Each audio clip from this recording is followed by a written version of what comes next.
Seigneur, j'ai besoin de toi. Jésus a appelé les 3 disciples, les 2 je crois. Il a dit, venez, nous avons manqué. Ils connaissaient les Jésus qui multipliaient les pains. Mais ils ont vu aussi les Jésus qui pouvaient se transfigurer. Dieu a beaucoup de dimensions. Dieu a beaucoup de manières de nous faire du bien.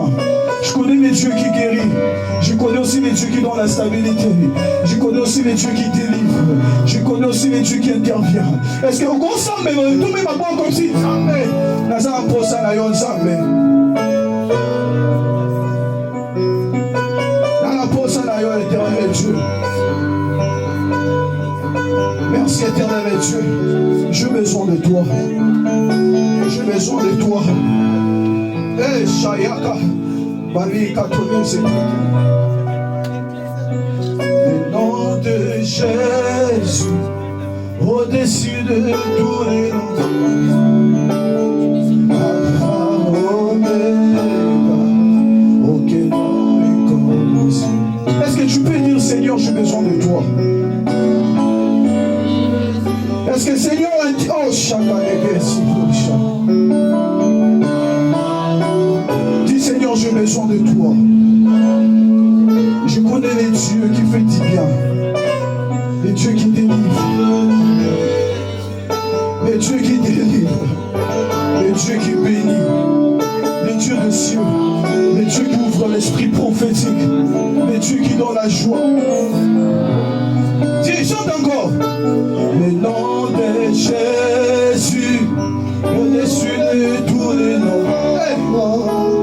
Alpha, Omega. Dis Seigneur, ton nom est au-dessus de tout. Chante encore ces chansons. Le nom de Jésus, au-dessus de tous les noms. Alpha, Omega, aucun nom n'est comme le sien. Jésus, le nom de Jésus, Alpha, Omega, aucun nom n'est comme le sien.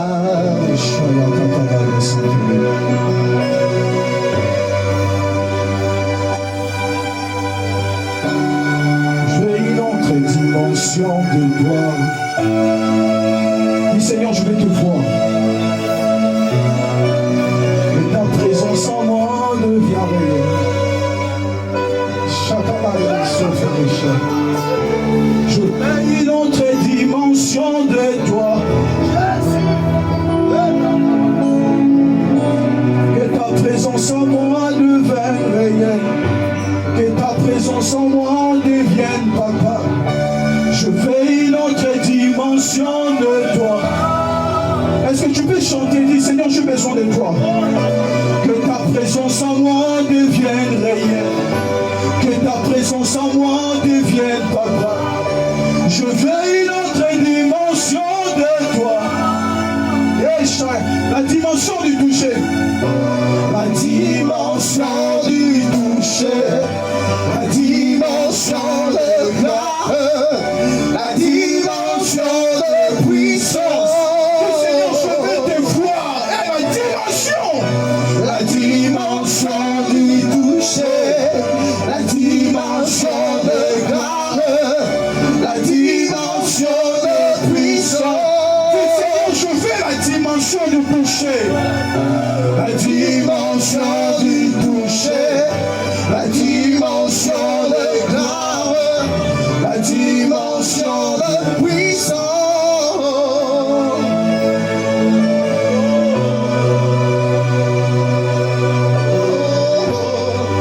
Tu peux soupirer dans la présence de Dieu. Est-ce que tu peux se concentrer? Ferme tes yeux, entre dans la présence de Dieu. Entre dans la présence de Dieu. Dis Seigneur, je veux ces 3 dimensions dans ma vie. Les toucher.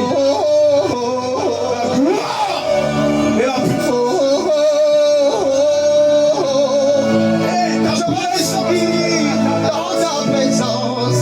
Je subis. J'ai besoin de toi. J'ai besoin de ta présence. Ta présence. C'est 3 dimensions. Je veux. La dimension du toucher.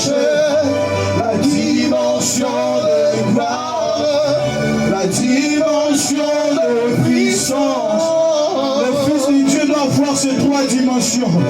Le touche de la présence de Dieu. Le miracle, la gloire. Les gens voient à toi les yeux de Dieu.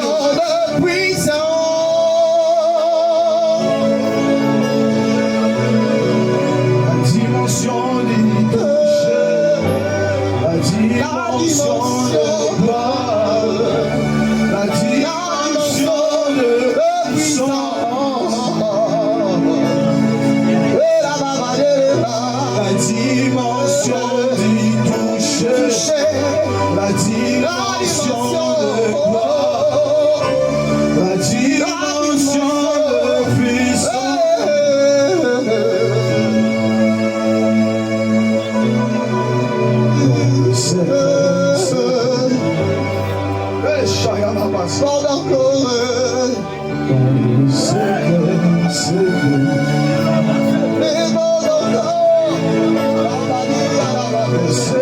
puissance. Seigneur, j'ai besoin de ces trois dimensions. Élève-toi de ma prière, mais je veux ces trois dimensions dans ma vie. Nous ne sommes pas appelés tous pour devenir des pasteurs. Nous ne sommes pas appelés tous pour devenir des personnes qui vont aller évangéliser, je ne sais pas où. Mais ces trois dimensions, tant qu'il est enfant de Dieu, nous devons l'avoir. Les toucher.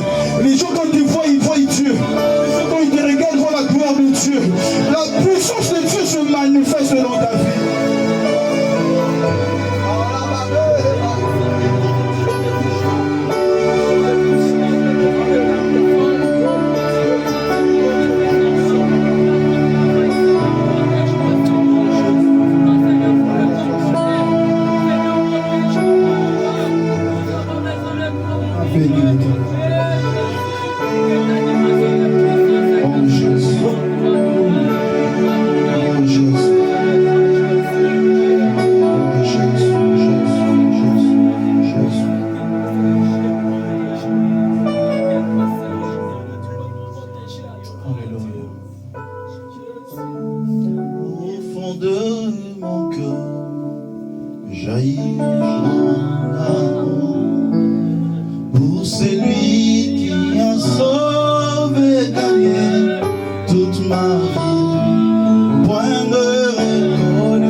Cet amour convaincu, je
dans la vie de tous ceux qui espèrent en toi, Seigneur. Tu as la capacité de donner la vie, même là où la mort a été programmée. Nous bénissons ces instants, oh Dieu, où nous voulons être éclairés par ta parole, et que toute personne qui est ici présente puisse expérimenter la grâce, la faveur, la puissance et la bénédiction de toute mesure au nom de Jésus. Nous t'acclamons, Seigneur Jésus-Christ. Nous t'acclamons, le roi de gloire. Vérifie que tu es en train d'acclamer pour la gloire de Jésus. C'est pas pour la gloire d'un homme, mais c'est pour la gloire du Seigneur Jésus. Est-ce que quelqu'un peut encore acclamer très fort en poussant le cri de joie pour la gloire de Dieu? Gloire à l'Éternel. Que le Seigneur vous bénisse. Nous vous saluons dans le précieux nom de notre Seigneur Jésus. Nous vous souhaitons la bienvenue dans ce programme, dans ce grand culte d'adoration, de célébration de l'Éternel. Luc chapitre 10, versets 25 à 37. Luc chapitre 10, versets 25 à 37, nous lisons les Saintes Écritures. Il est écrit: un docteur de la loi se leva et dit à Jésus, pour le prouver: Maître, que dois-je faire pour hériter la vie éternelle? Jésus lui dit: qu'est-il écrit dans la loi? Qui lis-tu? Il répondit: tu aimeras le Seigneur ton Dieu de tout ton cœur, de toute ton âme, de toute ta force et de toute ta pensée, et ton prochain comme toi-même. Tu as bien répondu, lui dit Jésus. Fais cela et tu vivras. Mais lui, voulant se justifier, dit à Jésus: qui est mon prochain? Jésus reprit la parole et dit: un homme descendait de Jérusalem à Jéricho. Il tomba au milieu de brigands qui le dépouillèrent, le chargèrent de coups et s'en allèrent le sang des mi-morts. Je souhaiterais que tu soulignes 3 points essentiels: les dépouillèrent, le chargeur de coups, le laissant à demi-mort. Un sacrificateur qui par hasard descendait par le même chemin, ayant vu cet homme, passa outre. Un lévite qui arriva aussi dans ce lieu, l'ayant vu, passa outre. Mais un samaritain qui voyageait étant venu là, fut ému de compassion lorsqu'il le vit. Il s'approcha et banda ses plaies, et y versa de l'huile et du vin. Il versa de l'huile et du vin, souligné. Puis il le mit sur sa propre monture, le conduisit à une hôtellerie et prit soin de lui. Le lendemain, il tira 2 deniers, souligné 2 deniers, le donna à l'hôte et dit: aie soin de lui, et ce que tu dépenseras de plus, je te le rendrai à mon retour. Lesquels de ce 3 te semble avoir été le prochain de celui qui était tombé au milieu de brigands? C'est celui qui a exercé la miséricorde envers lui, répondit le docteur de la loi. Et Jésus lui dit: va, et toi fais de même. Parole du Seigneur. Amen. Je veux partager avec vous sur ce thème: éclairé par la bonne parole de Dieu. Amen. Éclairé par la bonne parole de Dieu. Mais j'ai voulu prendre cette histoire pour poser un fondement afin de nous permettre d'aller et de bien comprendre l'enseignement. Et ça, c'est très important pour nous. Nous partons toujours parfois d'inconnu pour faire sortir l'inconnu, pour amener les enfants de Dieu à une bonne compréhension de la parole de Dieu. Mais je vais être un peu plus rapide dans cette histoire, tirer des grandes révélations et passer à autre chose par la grâce de Dieu. La Bible déclare, je vais plus me baser sur cette parabole, parce que c'était une parabole. Ce n'était pas une réalité, mais c'était une parabole. Jésus, lorsqu'il expliquait la parole de Dieu, il utilisait toujours des paraboles. Parce que même les prophètes, dans les temps anciens, ont prophétisé en disant: il ouvra sa bouche en parabole.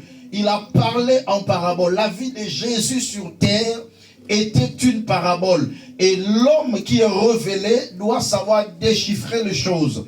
Parce que le Seigneur disait: l'Éternel a caché ces choses aux sages, mais il les a révélées aux enfants. Amen. Donc il a voulu se cacher à ceux qui étaient comme des sages, mais il a révélé des mystères à ses enfants. Et ça, c'est un élément important pour nous de retenir. D'une manière succincte, dans cette histoire, on nous parle d'un homme qui avait quitté Jérusalem pour descendre vers Jéricho. Mais c'était pendant le trajet. Au milieu de son voyage, il rencontra des brigands. Des brigands qui étaient comme des voleurs, qui arrêta cet homme. Il y a 3 éléments qu'on a soulignés et que vous aussi vous avez souligné dans votre Bible. Quel est le premier élément? La Bible déclare le dépouiller. Dépouiller veut dire prendre en force ce qui t'appartient. En d'autres termes, voler. Deuxième élément, le chargeur de coups. Et troisième élément, les laissant à demi-mort. Pendant que cet homme était laissé à demi-mort, la Bible déclare qu'un sacrificateur, un prêtre, un serviteur de Dieu, passant par ce chemin, il a vu cet homme ayant couché dans la souffrance, avec un peu de souffle qui lui reste. La Bible déclare le sacrificateur passa outre. Deuxièmement, sur ce chemin, il y avait aussi un lévite. Un lévite qui était le serviteur dans le temple de Dieu, dans la sacrificature. Passant de ses côtés, il a vu cet homme. La Bible déclare, il passa aussi outre. Mais une troisième personne, c'était un bon samaritain qui passait aussi sur ce chemin. La première des choses qui attire mon attention, qui sera aussi la base de mon explication, la Bible déclare, il fut ému de compassion pour lui. Ça, j'aime ça. Il fut ému de compassion. Le verset 33. Mais un samaritain qui voyageait, étant venu là, fut ému de compassion. La première des choses qui a attiré le samaritain vers cet homme, c'est cette compassion que le samaritain avait dans son cœur. Et c'est ce qu'il a amené vis-à-vis de cet homme. La Bible déclare, il s'approcha, banda ses plaies, en y versa 2 choses, de l'huile et du vin. Et il le fit monter sur sa propre monture, le conduisit dans une hôtellerie qui était semblable comme un hôpital, qui était semblable comme un lieu de séjour pour être gardé. Et il a rencontré l'hôte. L'hôte, c'est-à-dire la personne, le gérant de cet hôtel. Et la Bible déclare, il lui donna 2 deniers. Il tira 2 deniers qu'il a remis à cet homme en disant, prends soin de lui. Donc ça dit, ce que je te donne, c'est pour te permettre de prendre soin de cet homme. Mais s'il t'arrivait de faire plus, fais-le et à mon retour, je t'en payerai. Parole du Seigneur. Amen. Je vais aller rapidement. Vous savez, cet homme a quitté Jérusalem pour aller vers Jéricho. Ce qui peut arriver dans la vie de plusieurs chrétiens. Vous savez, il y a toujours des voyages que les chrétiens font parfois de temps à autre, que les enfants de Dieu font de temps à autre. Il nous arrive aussi de quitter une Jérusalem pour un Jéricho. Cependant, Jérusalem était le lieu où il y avait le temple de Dieu.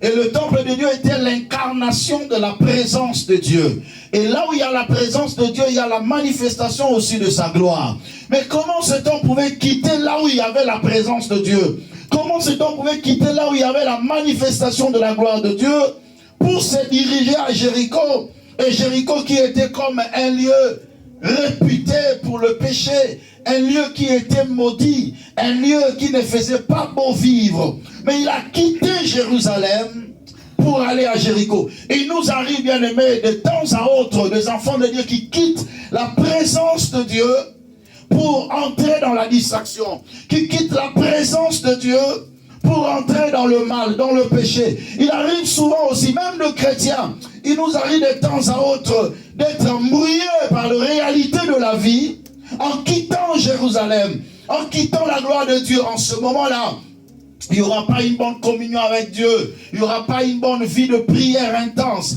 La foi commence un peu à baisser, l'homme commence à rétrograder, et ça c'est le chemin de la perdition ou de la perversion. Et dans ce moment-là, pendant que l'homme quitte Jérusalem vers Jéricho, c'est le moment propice pour que le diable s'élève dans la vie de l'homme.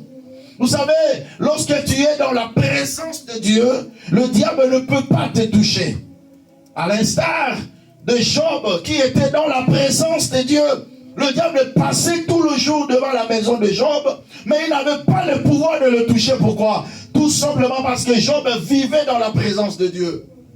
Même les enfants de Job naviguaient dans la sainteté de Dieu, dans la présence du Seigneur. Et le diable pourrait dire à Dieu, mais c'est parce que tu le protèges, parce que tu as béni sa maison. Quand il dit c'est parce que tu le protèges, c'est qu'il a eu à essayer, mais il n'a pas pu. Je prie et je déclare que l'Éternel te donne une bonne conscience pour que tu demeures dans la présence de Dieu, pour que tu ne quittes pas ton Jérusalem, que tu sois toujours dans la présence de Dieu. La Bible déclare, soyez sobres, veillez, car votre adversaire, le diable, rôde tout autour de vous comme un lion rugissant et cherchant qui il va dévorer. L'objectif du diable, c'est de chercher le moment où tu seras faible. Et c'est le moment qui va attaquer. Il est tellement malin. Vous savez, un démon peut surveiller la vie d'une personne même pendant 10 ans. Il cherche au Seigneur une opportunité pour entrer. Je lève ma main, je déclare. Le diable cherchera l'opportunité pour te détruire, il n'en trouvera pas. Amen. Parce que l'Éternel veillera sur toi, afin que tu demeures à Jérusalem. Amen. Afin que tu demeures dans la présence du Seigneur. Amen. Je le déclare au nom de Jésus. Cet homme a quitté la présence de Dieu. Cependant, Job 29, 21 nous dit, attache-toi donc à Dieu et tu auras la paix. Tu jouiras ainsi du bonheur. Cet homme qui était attaché à Dieu, qui était attaché à Jérusalem, il avait la paix. Il était bien. Mais quand il prend seulement la décision de quitter Jérusalem, frères et sœurs, combien de gens aujourd'hui ont toujours tendance à quitter la présence de Dieu? Parfois tu sens que tout va bien dans ta vie. Parfois lorsque tu regardes, tu dis, mais je suis bien, je ne manque de rien, j'ai un boulot, je sais si, je peux un peu aller un peu à Jéricho. N'est-ce pas? C'est ce qui nous arrive souvent. Regarde ton frère, est-ce que cela ne t'arrive pas? Tu as toujours tendance un peu à aller à Jéricho. Ah, ces derniers temps, j'ai beaucoup gagné. Pourquoi je dois encore beaucoup prier? Je vais aller un peu à Jéricho. C'est pendant le moment où tu veux pencher un peu à Jéricho. C'est le moment où il nous va tuer. C'est le moment de la brèche. Et c'est le moment que le diable va entrer. La Bible déclare pendant qu'il descendait à Jéricho, les brigands se sont levés. La première des choses, ils les dépouillèrent. C'est-à-dire, ils ont pris par force. Jean chapitre 10, le verset 10, la Bible déclare, le voleur ne vient que pour dérober. Il a rencontré le diable sur sa vie, incarné par des forces du mal, incarné par des brigands. La première des choses, ils ont fait quoi? Ils l'ont dépouillé. Je prie le Seigneur pour tous les disciples de Jésus-Christ. Toi, tu n'iras jamais à Jéricho. Amen. Tu ne rencontreras jamais le diable sur ton chemin. Amen. Et tu ne seras jamais dépouillé par le diable. Amen. Je le déclare au nom de Jésus. Amen. Je veux voir ici des gens qui évoluent de gloire en gloire, Amen. De victoire en victoire. Amen. Mais cet homme, la première des choses, on l'a dépouillé. C'est-à-dire, on a pris tout ce qui lui appartient. On a volé sa richesse. On a volé sa possession. Ça, c'est la première des choses. Deuxième des choses, le chargeur de coups. Deuxième action du diable. Le voleur ne vient que pour faire quoi? Pour détruire. Il le chargea de coups. Frère, le diable, le jour qui t'attrape, il applique ces trois principes sur ta vie. Le voleur ne vient que pour dérober, égorger et détruire. Cet homme, on l'a dépouillé, on l'a chargé de coups et on l'a laissé à demi-mort. C'est l'action du diable qui agit dans la vie de tous ceux qui entrent dans la distraction. N'entre jamais dans la distraction de ta vie, bien-aimé dans le Seigneur. Veille sur ta vie. Veillez donc, soyez sobres. La Bible déclare, veillez, priez, afin que vous ayez la force d'échapper à toutes ces choses qui arriveront et de paraître debout devant le Fils de l'homme. Luc chapitre 21, verset 36. Il dit, veillez, priez en tout temps pour que vous ayez la force. Restez dans la présence de Dieu. Ne fouillez pas la présence du Seigneur. Parfois, lorsque les choses évoluent bien, on a tendance à abandonner le chemin de Dieu. Pendant qu'on est en bonne santé, on se dit, ah, non, frère. Nous avons un ennemi qui est permanent, qui ne se fatigue pas, qui rôde comme un lion rugissant. Et il cherche seulement. Le moment où tu seras dans la fatigue là, c'est le moment où il va attaquer. Reste fort. Reste dans la présence du Seigneur. Une seule sortie, il est tombé entre les mains des brigands. Je prie que l'Éternel t'en épargne au nom de Jésus. Que tu ne tombes pas entre les mains des sorciers. Que tu ne tombes pas entre les mains des forces du mal. Aucun disciple de Jésus dans cette assemblée ne tombera entre les mains des forces du mal. Je le déclare au nom de Jésus-Christ de Nazareth. Tu ne tomberas pas. On l'a dépouillé. On l'a chargé de coups. On l'a détruit. Et on l'a laissé à demi-mort. Et ça aussi, c'est l'une des erreurs que le diable a déjà fait sur ta vie. C'était laissé à demi-mort. Il aurait dû l'achever. Alléluia. Il aurait dû l'achever. Mais parce qu'il n'a pas achevé, il y a encore de l'espérance pour tous ceux qui vivent. Bien-aimé, les coups que le diable t'a chargé, des maladies que le diable t'a imposées, il aurait eu raison s'il t'a tué. Mais parce que tu vis encore, que mon Dieu te relève au nom de Jésus. Parce qu'il y a encore même un petit souffle dans ta vie, que la gloire de Dieu se lève sur toi, afin que tu sois relevé dans le nom de Jésus-Christ de Nazareth. Amen. Pour tous ceux qui vivent, il y a encore de l'espérance.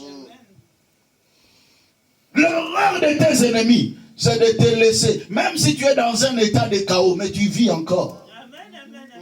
Tu vis encore. Regarde ton frère, dis-lui, tu vis encore. Tu vis encore. Ça, c'est l'espoir que nous devons avoir. Malgré les coups, je vis encore. Est-ce que tu peux le dire? Malgré les coups, je vis encore. Malgré la pauvreté, je vis encore. Malgré que je manque de papier, mais je vis encore. Malgré que je suis malade, mais je vis encore. Malgré que je manque le mariage, mais je vis encore. Malgré que je manque les enfants, mais je vis encore. Je déclare au nom de Jésus, parce que tu vis encore, il y a de l'espérance pour toi au nom de Jésus-Christ de Nazareth.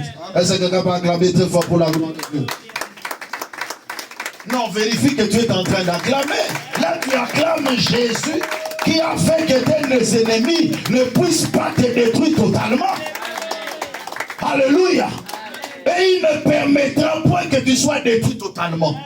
Dieu ne le permettra pas. Il viendra à ton secours et te relèvera au nom de Jésus. Amen. Dans cet état de chaos, la Bible déclare, un sacrificateur passa par là. Mais il passa outre. Tu sais pourquoi? Parce qu'il était sacrificateur. Alléluia. Parce qu'il était sacrificateur. Il regarde cet homme. Il dit, mais toi aussi. Bon, dis-moi, quel est le sacrifice que tu as pour que j'implore le pardon de Dieu sur toi? L'homme n'avait pas de sacrifice, alors il passa outre. Il n'y a pas d'offrande, je ne peux pas prier pour toi. Ah, il existe encore des sacrificateurs comme ça. Il existe encore des ministres de Dieu comme ça. Quelqu'un qui est dans un état de chaos, m'en exige. Fait des consultations prophétiques. Ce sont des sacrificateurs qui passent outre. Ils te voient dans un état de chaos. Ils regardent et disent, mais il n'a pas de sacrifice. Je peux faire mon travail, mais il n'y a pas de sacrifice. Et il le laissa comme ça. Deuxièmement, c'était un lévite. Un lévite, bien aimé, c'est lui qui est comme le garant de la loi, il est le surveillant, il travaille dans le temple à côté des sacrificateurs. Quand il regarde cet homme, il commence d'abord à le condamner. Mais toi, tu proviens de Jérusalem, tu vas à Jéricho. Mais c'est à cause de tes péchés. Commence d'abord à demander pardon à Dieu pour tes péchés. Toi, tu es vraiment un pécheur. Tu vis les conséquences de tes péchés. Alléluia. Parce qu'ils avaient le ministère de la condamnation. Alléluia. Mais la Bible déclare aujourd'hui, il n'y a donc aucune condamnation pour ceux qui sont en Jésus-Christ.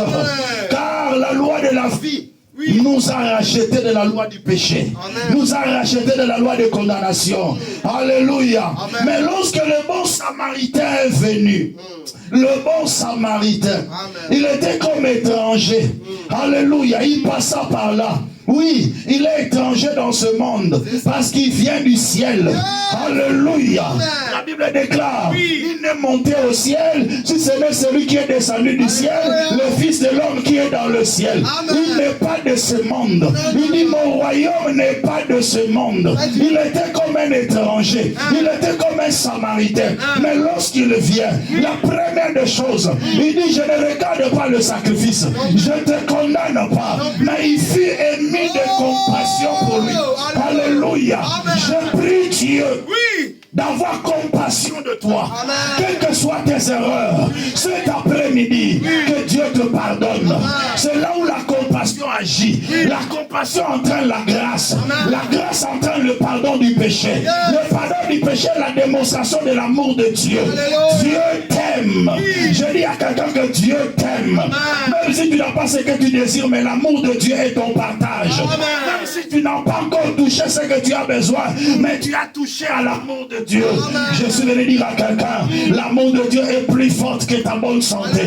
L'amour de Dieu est plus fort que ton mariage. L'amour de Dieu est plus fort que tes papiers. L'amour de Dieu est plus fort que tes enfants. L'amour de Dieu est plus fort que l'argent. La première des choses que tu bénéficies de Dieu, c'est son amour. Amen. Regarde ton frère, dis-lui, Dieu t'aime. Dieu t'aime. Lorsqu'il vit cet homme, la première des choses, il fut ému de compassion pour lui. Et il s'approcha auprès de lui. Que le Seigneur te voie et qu'il ait compassion de toi. Que l'Éternel te voie et qu'il s'approche auprès de toi.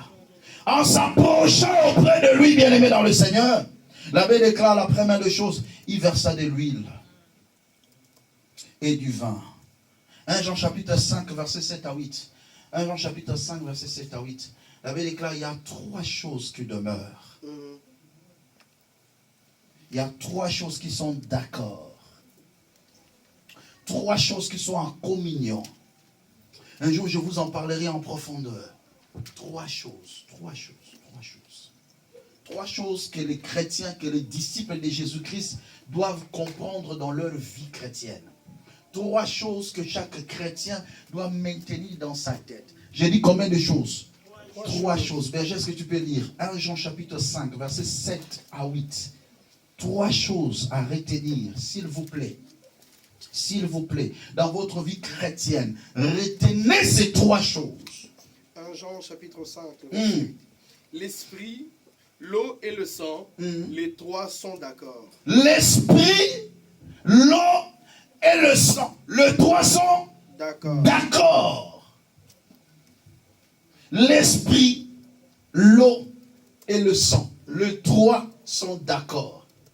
Dans la majeure partie des cas où la gloire de Dieu se révélait dans l'humanité ou dans la vie d'une personne, il y avait ces trois choses qui étaient d'accord, qui concouraient. Et dans la vie de cet homme, pour sa restauration, ces trois choses sont venues. La première des choses, il y a l'huile. L'huile qui est le symbole de l'esprit. La deuxième des choses, il y a le vin, qui est l'image du sang. Et la troisième des choses, c'est la parole. Ça peut être l'image de l'eau ou l'image de deux deniers. La première des choses, bien aimé, il a mis deux choses. Le vin et l'huile. Il versa sur ses plaies du vin et de l'huile et il banda ses plaies. Parce que cet homme avait péché. La première des choses, c'est que cet homme vivait, c'était les conséquences de ce péché. Alors il a fallu que le Seigneur verse d'abord le vin, qui est l'image du sang. La Bible déclare, sans l'effusion du sang, il n'y a point pardon de péché. Amen. Il a fallu qu'il commence d'abord par le sanctifier. Or que le pardon du péché, ce n'est pas la condamnation. Il versa le sang sur lui, il le pardonne. Et en étant pardonné, il est maintenant digne pour entrer dans la présence de Dieu. Enfin, il déverse l'huile, qui est l'image de l'esprit. Dieu ne peut pas donner son esprit lorsque quelqu'un n'est pas encore sanctifié. Ça, c'est très important. Dieu commence d'abord par sanctifier la personne par son sang. Après, il lui donne son esprit. Voilà pourquoi l'esprit ne pouvait pas venir avant la croix. Alléluia. Alléluia. Jamais. L'esprit ne pouvait pas venir avant la croix. Il a fallu d'abord la croix, que nous passions par la croix, où le sang a été versé sur nous, où nous avons été purifiés de nos péchés, et après nous recevons l'esprit. Mais il reste cette troisième chose. Le Seigneur lui-même a fait cette part de responsabilité de verser le vin et l'huile. C'est-à-dire le sang et l'esprit, c'est la part de responsabilité de qui? De Dieu lui-même. Parce que c'est lui qui a versé ce sang pour nous purifier.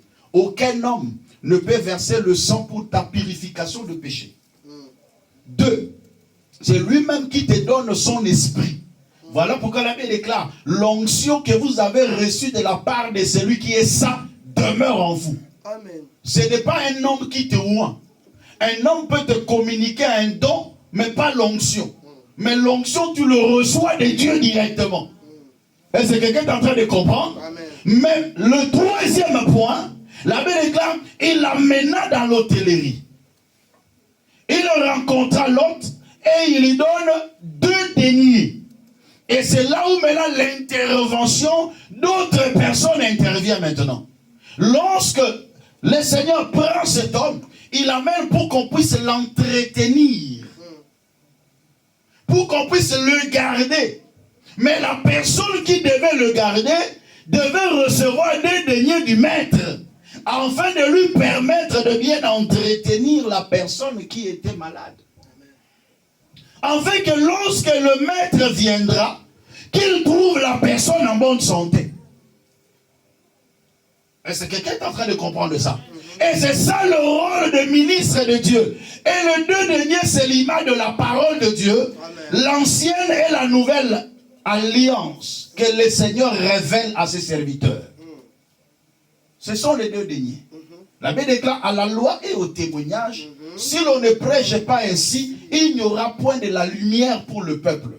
Le peuple ne sera pas éclairé si nous ne partons pas de l'ancienne alliance à la nouvelle alliance. Parce qu'il faut que le 2 deniers soit dépensé pour que celui qui est malade soit guéri. Amen. Il faut que la parole de Dieu soit prêchée en entièreté afin de renforcer la guérison de cet homme et de le maintenir dans un état de bonne santé. Amen. Parce que c'était ça l'objectif. Et c'est ça la raison d'être de l'église. C'est pour cela que nous venons à l'église. Parce que le ministre de Dieu a reçu mandat de la part du Seigneur d'entretenir les brebis du Seigneur en leur accordant la parole de Dieu qu'il a reçue de Dieu. La révélation que nous recevons de Dieu permet d'entretenir la personne malade. Chacun de nous avait ses plaies causées par le diable, d'une manière ou d'une autre. Mais nous venons dans la présence de Dieu. Christ nous sanctifie par son sang et il verse sur nous son esprit. Mais c'est la part de responsabilité maintenant de l'homme de Dieu d'enseigner la parole de Dieu pour maintenir le chrétien dans un état de debout.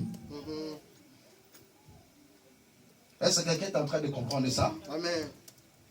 Est-ce que je peux maintenant avancer? Suivez-moi très bien. Là, je posais maintenant la base pour que vous puissiez réaliser, comprendre que le fait de venir à l'église et écouter la parole de Dieu, c'est pour me permettre de se maintenir en état. Voilà pourquoi le plus grand combat de la vie des chrétiens, le diable cherche à éloigner des gens de l'église, à chasser des gens de l'église, et que les gens fassent l'église du Christ à la maison, SM.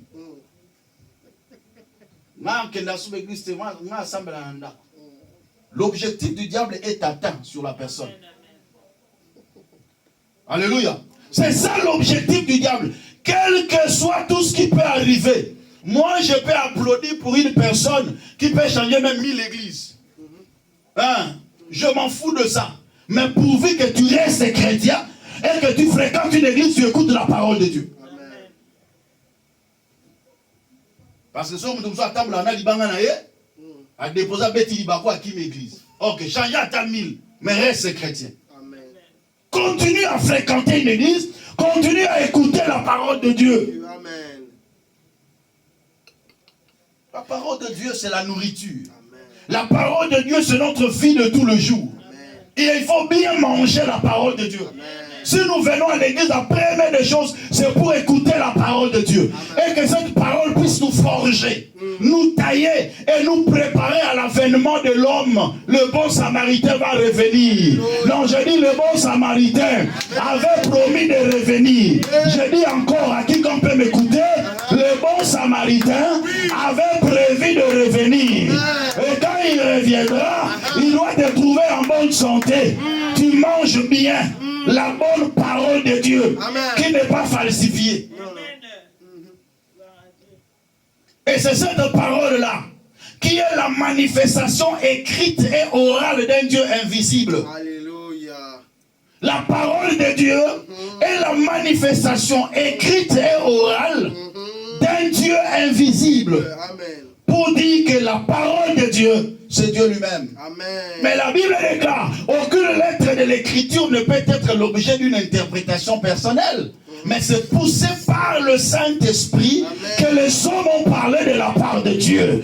Je suis venu dire à quelqu'un, lorsque tu écoutes la parole de Dieu, c'est Dieu lui-même qui te parle. Et quand Dieu te parle avec un objectif de te tailler, de te rendre prêt, afin que lorsqu'il va revenir, qu'il te trouve en bonne santé. Amen. C'est ça mon combat. Mon objectif. Pour remplir bien mon ministère.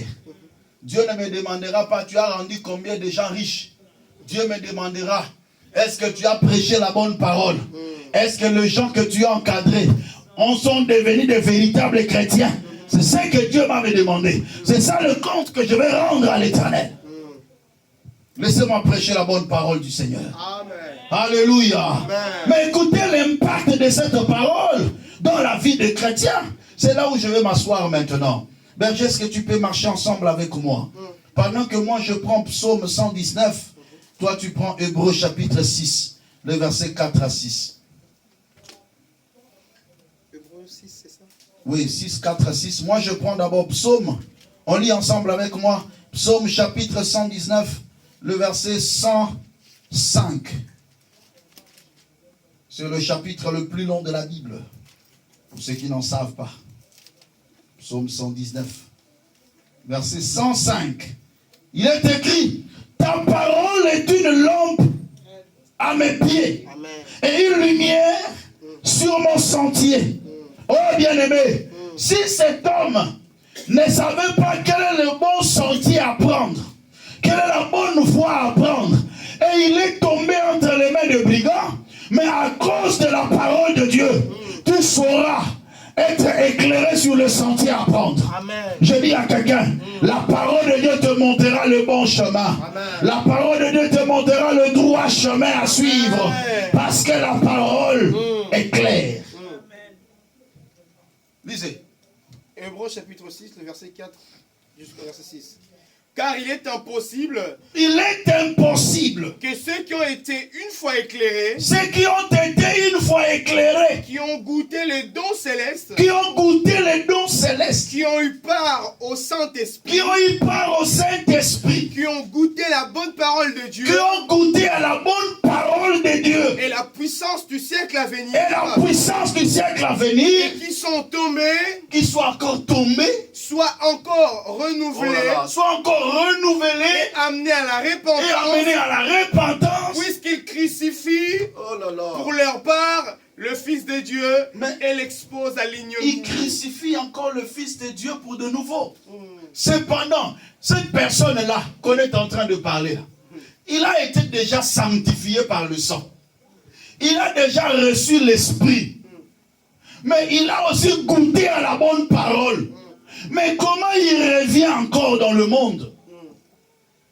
C'est ça la raison qui fait que toi qui as déjà goûté à la bonne parole, tu dois rester à s'attacher à cette bonne parole. Amen. Il y a un verset qui me vient en esprit là. Que le Saint-Esprit me donne ce verset. Alléluia. C'est très important, bien aimé dans le Seigneur. Ceux qui ont déjà goûté à la bonne parole, ils ont déjà été éclairés par la parole de Dieu. Ils ne peuvent plus revenir et retourner encore dans le péché. Ah voilà, c'est ça le verset. Gloire à Dieu. 1 Pierre chapitre 2. Verset 2 à 4. 1 Pierre chapitre 2. À partir de 2e verset. Je peux commencer mon verset 1. Rejetant toute malice et toute ruse, la dissimulation, l'envie et toute médisance. Désirez comme des enfants nouveau-nés le lait spirituel et pur, afin que par lui vous croissiez pour le salut. Désirez la parole de Dieu. Pourquoi? Pour que vous puissiez croître pour le salut. Dieu nous donne la parole de Dieu pour vous permettre de croître pour le salut. Mais écoutez le verset 3. Si vous avez goûté que le Seigneur est bon, faites quoi? Approchez-vous de lui, pierre vivante, rejetée par des hommes et choisie et précieuse devant Dieu. Amen. Vous qui avez goûté que le Seigneur est bon. Dans Hébreu, qu'est-ce qu'il dit? Vous qui avez goûté à la bonne parole, attachez-vous à cette parole. Pour que vous croissiez pour le salut. Nous devons nous attacher à la parole de Dieu afin de croître pour le salut. La parole est là pour nous éclairer, éclairer notre intelligence, afin que nous soyons plus comme des enfants flottants et emportés par tout vent de doctrine. Alléluia. Amen. Psaume chapitre 107. Qu'est-ce que cette parole peut faire encore dans la vie des enfants de Dieu? Psaume chapitre 107, à partir du 10e verset, la Bible déclare jusqu'au verset 22. Psaume chapitre 107, verset 10 à 22, il est écrit: ceux qui avaient pour demeure le ténèbre et l'ombre de la mort vivaient captifs dans la misère et dans le chêne, parce qu'ils étaient révoltés contre les paroles de Dieu, parce qu'ils avaient méprisé le conseil du Très-Haut. Il humilia leur cœur par la souffrance. Ils succombèrent et personne ne les secourut. Toute personne qui méprise la parole de Dieu, Dieu l'humilie dans la souffrance. La Bible dit, c'est parce qu'ils étaient révoltés contre les paroles de Dieu. Parce qu'ils avaient méprisé le conseil du Très-Haut. Il humilia leur cœur par la souffrance. Ils succombèrent et personne ne les secourut. Mais comme Dieu est plein d'amour, dans leur détresse, ils crièrent à l'Éternel. Et l'Éternel les délivra de leur angoisse. Il les fit sortir des ténèbres et de l'ombre et de la mort. Et il rompit leurs liens. Qui loue l'Éternel pour sa bonté et pour ses merveilles en faveur des fils des hommes. Car il a brisé les portes des reins. Il a rompu le verrou de fer. Les insensés par leur conduite coupable et par leurs iniquités s'étant rendus malheureux. Leur âme avait en horreur toute nourriture. Ils touchaient aux portes de la mort. Dans leur détresse, ils crièrent à l'Éternel.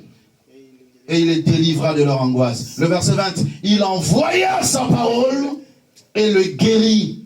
Il le fit échapper de la fosse. Qu'il loue l'Éternel pour sa bonté et ses merveilles en faveur des fils de l'homme. Qu'ils offrent des sacrifices d'action de grâce et qu'ils publient ses œuvres avec des cris de joie. Lorsque quelqu'un se trouve dans le malheur, Dieu envoie sa parole. Amen. Il envoya sa parole et la parole est guérie, le fit échapper de la fosse. Je prie l'Éternel que cette parole que tu écoutes cet après-midi puisse te faire échapper de la fosse de la malédiction. Amen. Que tu sortes de l'emprise du diable. Amen. Il envoya la parole et la parole déclenche la délivrance. Vous savez que ta vie peut être délivrée pendant que tu écoutes la bonne parole de Dieu. Alléluia. Amen. La parole a pour rôle de faire sortir quelqu'un de la fosse. La parole a pour rôle de délivrer quelqu'un de l'emprise du diable. Et telle est ma prière, que Dieu te délivre de la puissance du péché. Amen.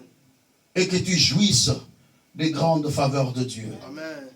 Je vais prendre encore Psaume chapitre 119, le verset 14, et je vais prendre aussi le verset 162.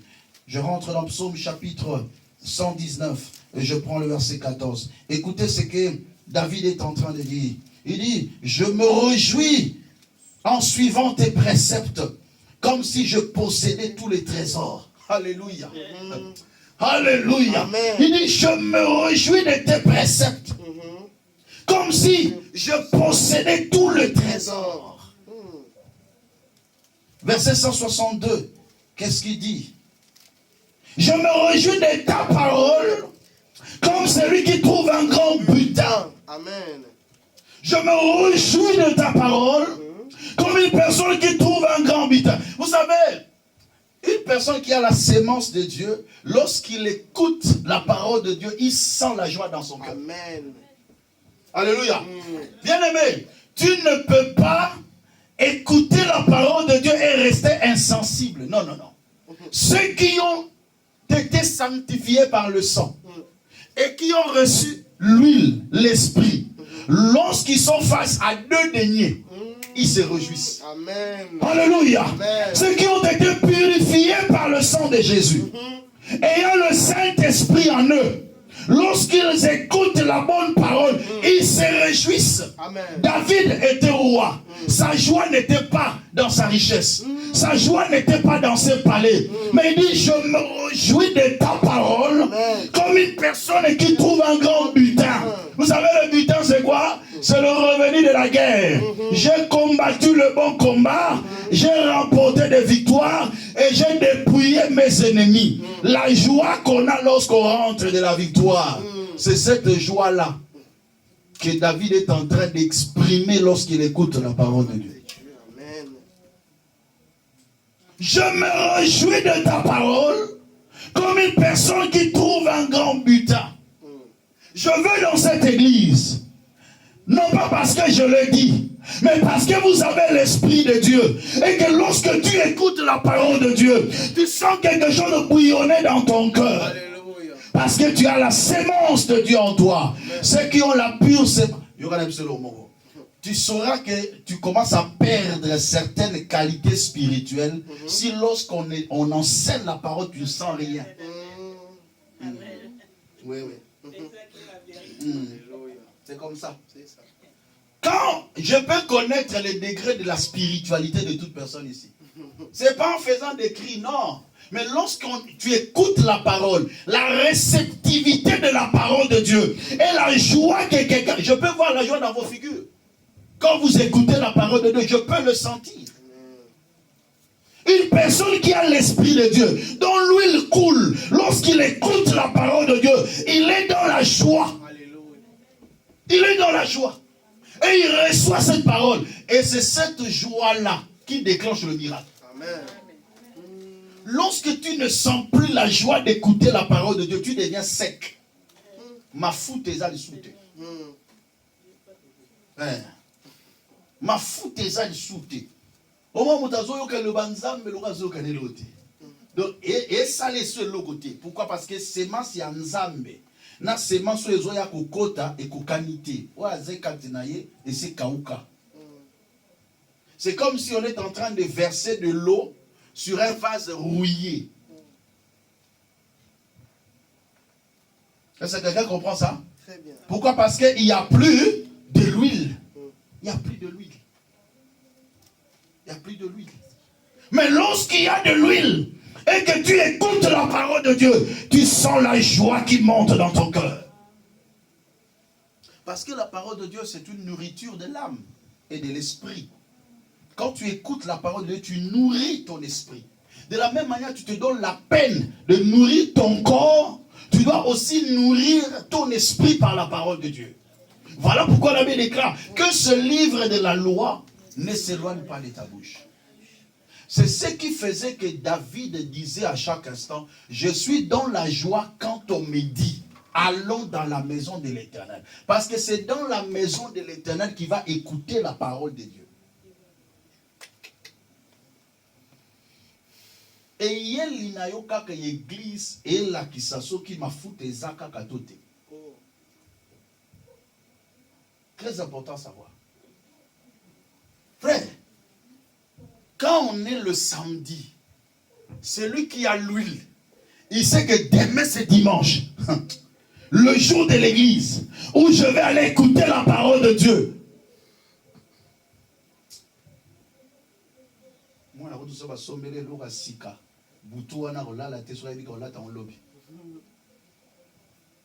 Alléluia. Amen.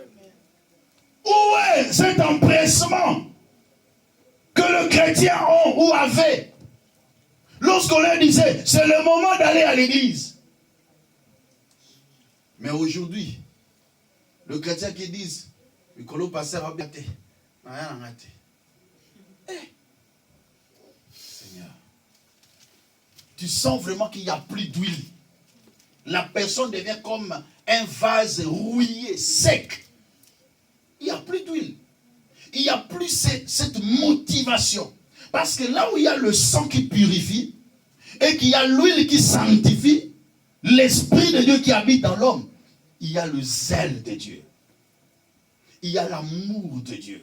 Vous allez voir, quelqu'un va aimer Dieu. Quelqu'un va aimer la parole de Dieu. Quelqu'un va vouloir aller écouter la parole de Dieu. Et c'est ça sa joie dans son cœur. Et c'est cette joie-là qui produit le miracle. Et j'insiste encore. Qu'est-ce qui se passe dans la vie de ceux qui sont éclairés? Hébreux chapitre 10.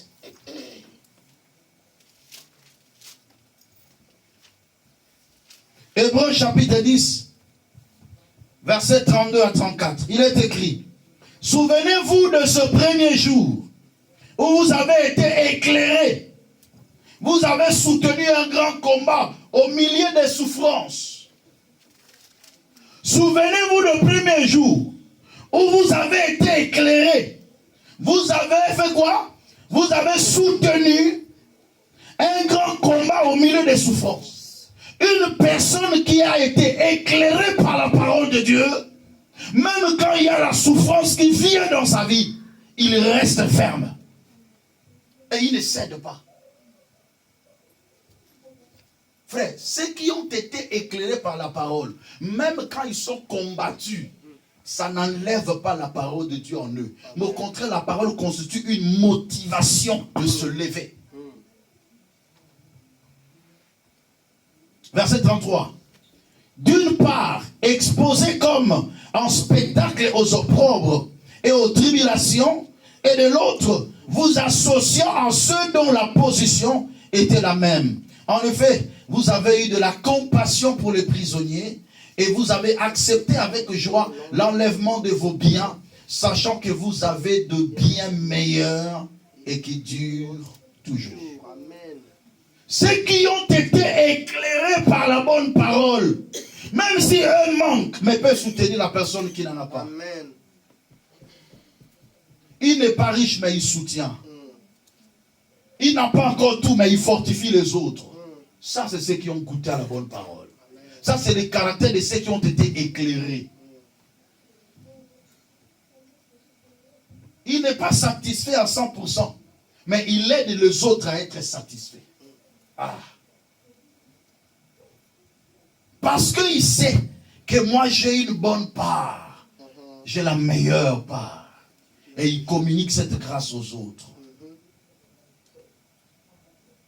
Ceux qui ont été éclairés, ils grandissent par la foi. Romains 10, 17. La foi vient de ce qu'on entend. Et ce qu'on entend vient de la parole de Dieu. Ceux qui ont été éclairés ne peuvent pas se rétrograder dans la foi. Parce qu'ils ont été déjà éclairés. Il dit, ils ont été déjà éclairés. Ils ne peuvent plus revenir et retourner dans le monde. Non. Qu'est-ce qui te pousse à rentrer dans le péché? Qu'est-ce qui te pousse à retourner dans le monde? C'est parce que tu n'as pas fait de la parole de Dieu ta vie de tous les jours. C'est parce que tu laisses le diable emporter ton cœur et prendre place. Si la parole de Dieu n'habite pas en vous abondamment, c'est le diable qui mettra la pensée et il va empoisonner vos pensées. Ne permettez pas à l'ennemi d'empoisonner tes pensées. Même si tu es dans la souffrance, écoute la parole de Dieu. Même si tu es dans l'abondance, écoute la parole de Dieu. La Bible déclare que ce livre ne s'éloigne pas de ta bouche. Médite-le jour ou nuit. Parce que si tu enlèves la parole de Dieu, c'est le diable qui mettra autre chose. Et ce que le diable mettra en toi, c'est pour te détruire. Vous savez, le diable est toujours là pour empoisonner nos pensées. Mais laisse-moi vous dire pour terminer, pensez la parole de Dieu. Parlez la parole de Dieu. Amen. Écoutez la parole de Dieu. Amen. Toute personne auprès de qui tu donnes ton oreille doit te parler de la part de Dieu et non pas te parler de tes problèmes. Éloigne-toi de tout ce qui te dénigre, qui soulève et qui fait qui aggrave ta situation. Mais approche-toi de la personne qui te parle de la parole de Dieu et qui renforce ta foi. Éclairés par la parole de Dieu, nous restons fermes dans la foi.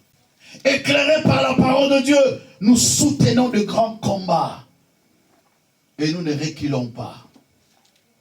Comme il pouvait le dire, nous ne sommes pas de ceux qui se retirent pour se perdre, mais de ceux qui ont la foi pour sauver leur âme. Hébreux chapitre 10, versets 37 à 39. Nous ne sommes pas de ceux qui se retirent, mais de ceux qui avancent. Parce que nous sommes attachés à la bonne parole. Parce que nous gardons l'espérance. Au verset 35, il dit, n'abandonnez donc pas votre assurance à laquelle est attachée une grande rémunération. Là, je suis dans Hébreux 10, 35. N'abandonnez pas votre assurance. Écoutez la parole de Dieu à tout moment et que cela abonde dans ton cœur. Nous, on savait, lorsque quelqu'un pourrait appeler son frère, sa soeur au téléphone, « Allô, shalom, ma soeur, comment tu vas? Le Seigneur est merveilleux. Dieu est bon. Est-ce qu'on peut partager une parole? Dieu m'a mis à cœur une parole pour partager avec toi. » Mais non, quand on appelle, « Ah, tu connais un tel là, m'a mal regardé à l'église. Je suis désolé, vraiment, franchement, il ne peut pas me faire ça. » Non, il y a plus de gens qui partagent la parole de Dieu. Attache-toi à ceux qui partagent la parole avec toi. Quand ils t'appellent au téléphone, lorsqu'ils te visitent, c'est pour parler de Dieu. Bien-aimés, vous devez savoir que ce qui nous unit ici, c'est la parole de Dieu. Si la parole n'existait pas, tu n'allais pas me connaître. On n'allait pas rester ici. La seule chose qui nous unit ici, c'est la parole de Dieu. Amen. Alléluia. Amen. Alors attache-toi à la parole que je prêche. Ne t'attache pas à ma vie. Parce que dans ma vie, j'ai des insuffisances. Mais la parole est parfaite. Amen. Attache-toi à la parole de Dieu. Alléluia. Amen. Cela ne me pousse pas à marcher en désordre, non. Je fais un effort de marcher correctement selon la parole de Dieu. Mais toi, attache-toi à la parole de Dieu. Non pas à moi. Amen. Parce que si tu es éclairé par la parole de Dieu, tu seras un homme solide. Tu seras puissant sur la terre. Tu seras équilibré sur la terre. Et rien ne pourra t'emporter. La Bible déclare, nous devons d'autant plus nous attacher aux choses que nous avons entendues, de peur que nous soyons emportés loin d'elles. Il y a tant de versets que je vais vous donner qui doivent vous motiver à s'attacher à la parole de Dieu. Y a-t-il encore des chrétiens qui peuvent rester chez lui à la maison? Le jour où tu n'as pas travaillé, tu prends la Bible, tu lis ne fût-ce que la parole de Dieu. Y a-t-il encore ces gens de chrétiens aujourd'hui? S'il n'y en a pas, que tu sois l'un d'eux. Amen. Alléluia. Amen. Que tu sois l'un de ceux qui prennent la parole de Dieu et qui le méditent. Vous savez, c'est rare aujourd'hui que je reçoive un appel d'un chrétien. Je le dis à ma honte. Oui. Recevoir un appel d'un enfant de Dieu, dit, pasteur, je méditais quelque chose, je n'ai pas bien compris. Est-ce que tu peux m'expliquer?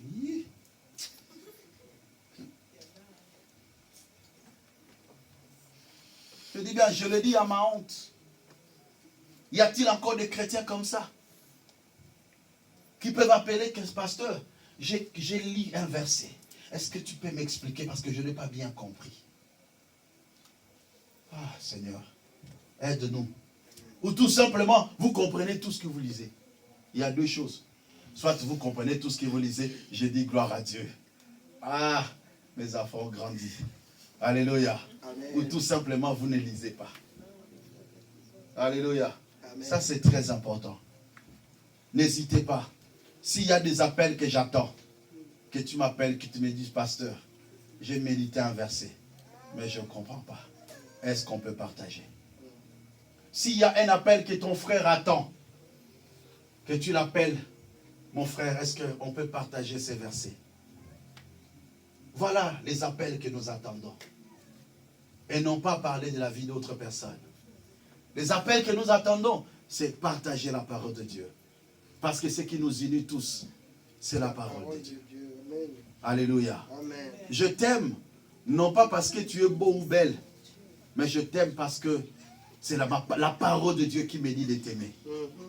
Même si tu as des défauts, je t'aime comme ça. Est-ce que quelqu'un est en train de comprendre? Amen. Oui. Je t'aime parce que la parole m'oblige à t'aimer. Et je ne le fais pas par complaisance, mais je le fais parce que je veux respecter la parole de Dieu. Ceux qui ont été éclairés par la parole de Dieu, ceux qui marchent d'après la parole. L'abbé pourrait dire encore, comment un jeune homme rendra pur ses sentiers? C'est en marchant d'après la parole de Dieu. Je veux que nous puissions restaurer notre amour à la parole de Dieu. Ce message vient pour réconforter quelqu'un qui s'éloignait de la parole, revienne encore et s'attache à la parole. Lorsque tu ouvres la parole de Dieu, la parole est en train de t'éclairer. Vous avez vu dans l'affiche, j'ai mis une image, quelqu'un qui ouvre la parole et une lumière sort de la parole de Dieu et qui éclaire sa figure. Lorsque quelqu'un est éclairé, il ne réfléchit plus selon la manière des hommes. Il ne parle plus selon la manière des hommes. Lorsque quelqu'un est éclairé par la parole de Dieu, il ne marche plus selon les conseils des méchants. Comme la Bible le dit dans Psaume 1:1. Heureux celui qui ne marche pas selon les conseils des méchants, qui ne s'assied pas en compagnie des moqueurs, mais qui trouve son plaisir dans la loi de Dieu et qui la médite jour et nuit. Sois ces genres de chrétiens, frères et sœurs, qui trouvent son plaisir dans la loi du Seigneur et qui le médite. Et pendant qu'il le médite, les écailles tombent. Amen. Quand tu lis beaucoup la parole de Dieu, la haine disparaît dans ton cœur. L'amour prend place. Les œuvres de la chair partent. La sainteté prend place. Plus tu lis la parole de Dieu, plus tu es en train d'être éclairé. Voilà la quintessence de mon message. Que Dieu vous bénisse et que Dieu bénisse sa parole.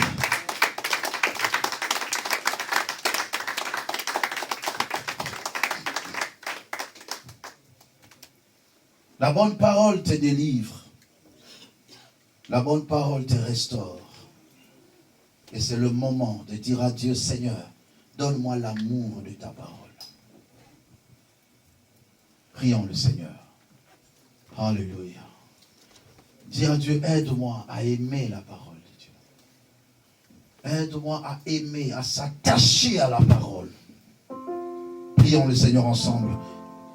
Au nom de Jésus-Christ, alléluia. Dieu Tout-Puissant, Père et